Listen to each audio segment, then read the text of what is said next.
Welcome back, troglodytes, to another Trogly's Guitar episode.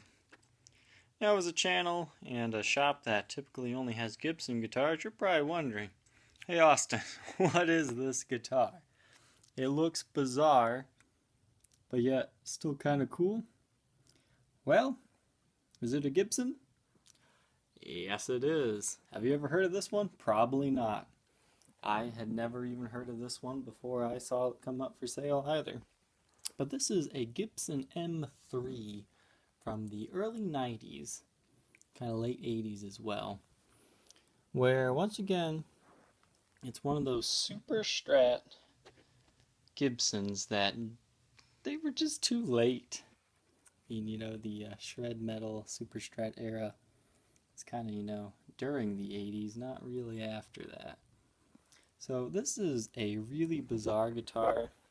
And I'm going to tell you, from the looks here, it's a really bizarre shape and it doesn't look comfortable at all. But let me tell you, this is the most comfortable guitar I've ever played. Look at that fret access. You have all of it. You can easily get all the way up the neck. And a Les Paul, usually you're stuck about right here. This thing, you can get all the way up here. And you have even more frets than a standard Gibson. What's even cooler is, no, it's not a Kahler, no, it's not, I forget, Steinberger, those that go bad. This is an actual Floyd Rose, Gibson branded. Let's see here, you won't be able to see it, but it does say Floyd Rose right there. And Gibson is right there. So, this is a bizarre guitar, but I was very heavily impressed with this thing. It comes with its original case. It's the pink shroud, kind of rectangle case, kind of what an Explorer comes in. Except for, not quite an Explorer here.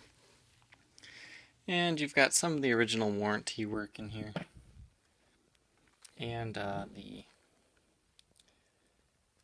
whatever this is called, I forget right now, Allen wrench to tighten this. Right now I don't have the things tightened down all the way. I'll let you decide what tuning you want it in, and or if you want different gauge of strings. But the case is in good shape. Just has very minor wear to the outside, but in good shape overall. So let's look at this thing. Freaky body, funky headstock. This is an Explorer headstock reversed, and it's really funny, but it works. So you just have some dust up here, nothing too bad. The pink comes from the case, as you can see. No major scratches or anything. And what I absolutely love is the maple fretboard. I love maple fretboards, and I really wish there were more Gibsons that had them done in this way. Frets show very little wear. I cleaned the frets as best as I could. However, you do still have some dirt build up in the sides, and you might want to put new strings on it.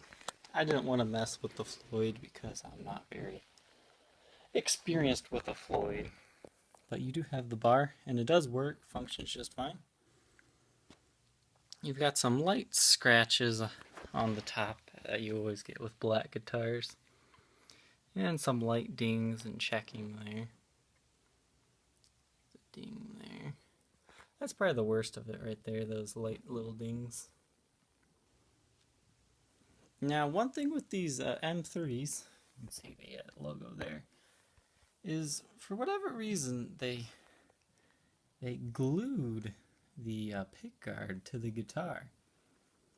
And that's kind of what this white outline is. That's the glue that kind of seeped out. And I believe they glued it that way you kind of get this white look underneath it. But when you do that, you can't remove the pick guard. So this one, it would have originally had, another reverse zebra in the neck. It's the SH2N. My camera cut out there, so hopefully this edits in alright. So this has been replaced, but when they did that, it kind of took up some of the finish underneath here, and a little bit of like the light top of the wood. But besides that, I mean, it's nothing too bad. But the pick guard also kind of shrunk, kind of like those old vintage pick guards, unlike some of the acoustic models. They'll shrink when you take them off. I think SGs do that as well. So it doesn't quite line up perfectly, so you'll see the screws in the four corners are kind of angled. I guess 3 of them are. But overall, it's nothing too bad. So everything functions. I guess electronically this kind of has like a coil tap like thing. Since the neck pickup was replaced, on the coil tap it'll actually have no sound because that was not hooked up to be with the coil tap. So it's kind of nice to kind of have that, you know, dead mode there. Alright, now the back of the guitar.